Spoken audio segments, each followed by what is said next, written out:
Ladies and gentlemen, boys and girls, children of all ages, welcome to Robert Sports Show. I'm your host, Robert. Alright, as we get ready for the Coke Zero Sugar 400 2-night Daytona. What a wild Xfinity race we had last night. Oh my goodness, that was nuts. Even to the end there, you know, Dinger, Parker Clearman, and yeah. So that's what Speedway racing is. It always has been. Obviously, the closer these cars get, the more we have of that kind of stuff. So 400 miles tonight, 160 laps, 3 stages, 35, 60, and 65. I know from Daytona 500, Talladega and stuff, fuel is always been that kind of them running half throttle. How does NASCAR control this? The teams obviously want to spend as least amount of time on pit road as possible. First stage, 35 laps. We should be able to run full out, no big deal. Second and third stage, 60 and 65. There's going to be a pit stop in the middle somewhere. But it's like, okay, you got to, I mean, I don't know if there's anything NASCAR can do that's going to not have drivers do this, you know. We'll see. But half throttle, they're roughly 45 to 50 laps on fuel, so you're looking at splitting those stages a little in half, maybe a little bit more than half. So we'll see how that has with cautions and everything. Since 2013, every Daytona summer race has either been rain shortened or overtime. In this race, we've seen 11 drivers get their first career win. We've seen 3 drivers get their only NASCAR win here. Sam McGugn, Greg Sachs, and Justin Haley got their only career win here. So, in the 10 races at Daytona and Talladega since we've had the Gen 7 car, Alex Bowman, 11.77 average finish. Kyle Busch, 12.9 in a win. Ryan Blaney, 12.9 in a win. Chase Elliott, 13.7 in a win. William Byron, 15.8 in a win. Martin Truex Jr., 16.2. Austin Cindric, 17.0 in a win. Bubba Wallace, 17.0. Chris Buescher, 17.6 in a win. Noah Gragson, 17.87 average finish. The 5 Daytona races with the Gen 7 car. Bubba Wallace, average finish, 10.0. Alex Bowman, 10.2. Kyle Busch, 10.8. Chris Buescher, 13.2 in a win. AJ Allmendinger, 13.66. Joey Logano, 14.4. Martin Truex Jr., 15.0. Austin Cindric, 17.2 in a win. Noah Gragson, 17.75. Christopher Bell, 18.4. Now, in those last 5 races here at Daytona with the Gen 7 car, average running position, Joey Logano, 11.19. Chris Buescher, 12.32. Kyle Busch, 13.07. Martin Truex Jr., 13.09. Austin Cindric, 14.18. Bubba Wallace, 15.21. Chase Elliott, 15.3. Brad Keselowski, 15.4. Ryan Preece, 16.3. And Eric Jones, 17.1. 2 races left in the regular season, Daytona and Darlington. Win and you're in. We know what the line is now. And I know a lot of people don't understand what the line is now, but we see with this whole Austin Dillon situation from Richmond, and we've seen what's happened in the past, the whataboutisms and all that. Bump and run, dump and run, I guess you're going to call a couple of them.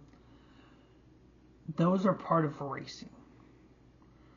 4 car lengths back, don't even brake going into the corner. SMTF shows that.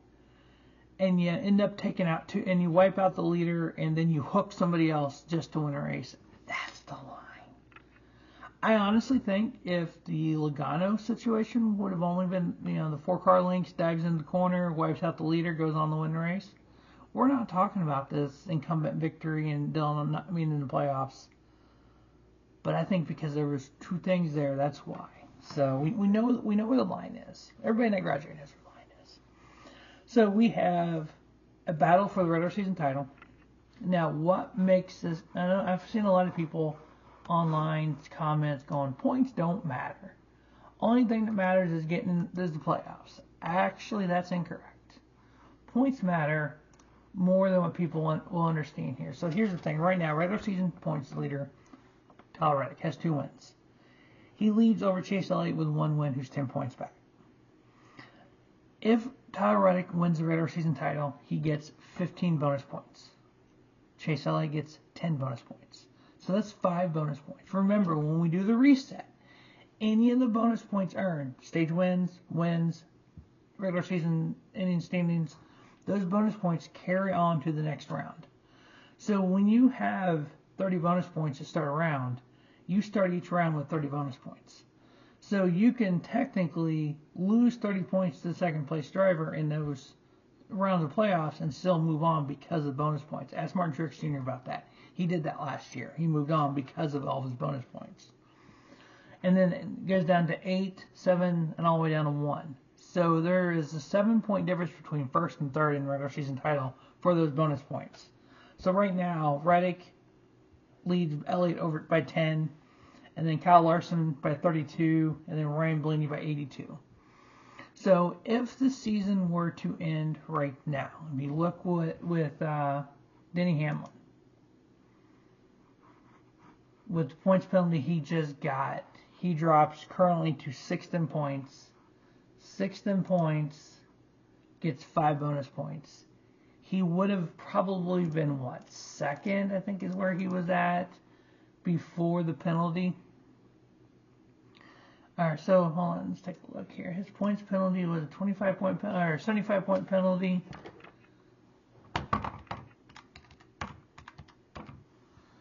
So he was 3rd in points before this penalty. So yeah, I mean, that's going to be some playoff points there, plus the 10 playoff points he took from him. So it's a penalty that's going to keep on giving. William Byron's currently sitting 5th with 3 wins. Denny Hamlin is currently 6th. He does have 3 wins, but only 2 count toward the playoffs. And for the folks that don't understand what that means is the Bristol win become incumbent based on what happened. So if he's tied with Byron for wins, Byron will have more wins because he has 3, and Denny has 3, only 2 that count.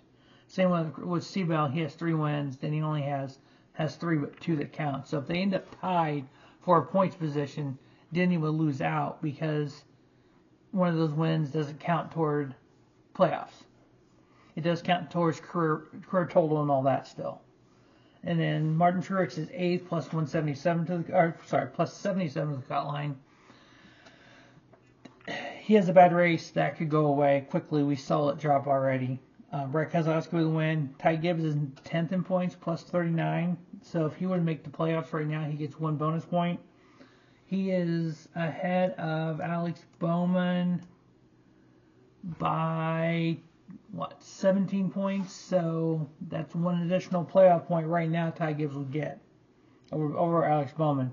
And then Chris Buescher plus 16. And then we have the cut line Ross plus 1, Bubba minus 1. Wow. 2 races left. That close. Absolutely amazing. So for everyone that goes out there and says points don't matter, they matter to these guys because they're trying to make the playoffs. It matters to the people trying to win the regular season title. Now, does it matter to William Byron, who's not going to win the regular season title? Yeah, because he is 4 points behind 4th. That's an extra playoff point. And that 1 point could matter. Because remember, every point's a position, so you get a bonus point like that. That's 1 position you don't have to make up on the track. And so we have Logano with a win, Suarez with a win. Kyle Busch is minus 93. 2 races left. You can earn up to 120 points. So he can still point his way in, but he'll need a win. Chase Briscoe minus 115. He'll definitely need a win.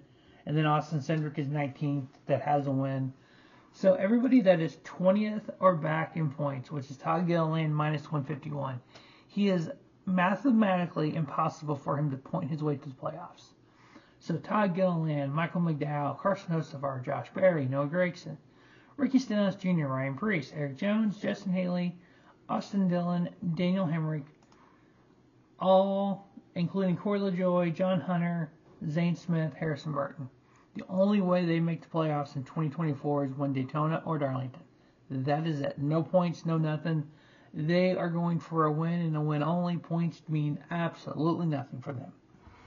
So yeah, there are people where they can't point their way to the playoffs. So yeah, points may not matter. But overall, points still do matter because you got to get the playoff seeding and you got to get to the playoffs. All right, my NASCAR Fantasy Live lineup going to go with Ryan Blaney, Austin Dillon, Brad Keselowski, Chris Buescher, Bubba Wallace, with Todd Gilliland in the garage. Some of the top hitters like a Kyle Larson, like a Denny Hamlin, I've already used all their starts, so I don't even have them from Darlington. So for Daytona, I just like kind of whatever and go with it. 4 picks to win Daytona. Yeah, I missed the pick last night. Thanks, Parker Clearman. Appreciate that, AJ Allmendinger. But you know what? 10-6 in the Truck Series, 15-7 Xfinity, 6-18 in the Cup. The 4 picks here to win the Coke Zero Sugar 400. Bubba Wallace, Todd Gilliland, Brad Keselowski, Kyle Busch. I want to see Kyle's 20 straight years with a victory streak continue. I know Brad's already going to win, but he ran well here last year. Chris Buescher could definitely win as well, but the picks for Bubba Wallace, Todd Gilliland, Brad Keselowski, Kyle Busch. Lean toward Todd because he qualified well. That Roush 8 engine, we know how strong they are. We've seen qualifying. But 11 drivers get their first career win here. Can you imagine Todd Gilliland getting his first career win and making his way to the playoffs? That would be pretty epic. All right, as always, thanks for watching the Rubber Sports Show. Enjoy the race. We'll have the Milwaukee Mile NASCAR Craftsman Truck Series preview up later on today or tomorrow for that playoff starter tomorrow. As always, thanks for watching the Rubber Sports Show, and don't just have a great day. Have a spiffy day. Rubber Sports Show, your YouTube leader in the sports channel content.